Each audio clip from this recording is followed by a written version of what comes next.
Kot. Maal jedhiste maal? Akan diraman sirbuun dhageenye. Maal kan? Sirbuun jira. Waan Oromoo tokko irraa sirbuun jira. Hayee? Amma jidee waan nyaannu akka. Hin dhageenye adda. Maal? Waan nyaata haadha manatti hin dhaabuu hin beeku. Mana maal jechuun? Manatti hin hojjedhu iyyuu hoteela nyaannaas hin jedhu. Jechuun maal jechuun manatti hin hojjedhu?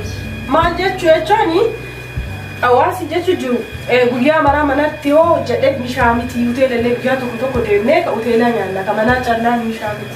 Maal jechuun hoteela nyaanna jechuun maal jechuun? Maal jechuun jettee maal jedhistee na gaafata hawaasi jechuun jiru haadha manatti dhaabu hiriyyaan ta'e takka waan naan jette namni haarawaa ol fuudhee mana keessa nyaata hin dhaabu guyyaa tokko aada gabbaati biizaa fa'a biizaa beektaa? Maal jechuun qoy hiriyyaan tattee suni namni mana kana kan dhaabeenu ana moo isii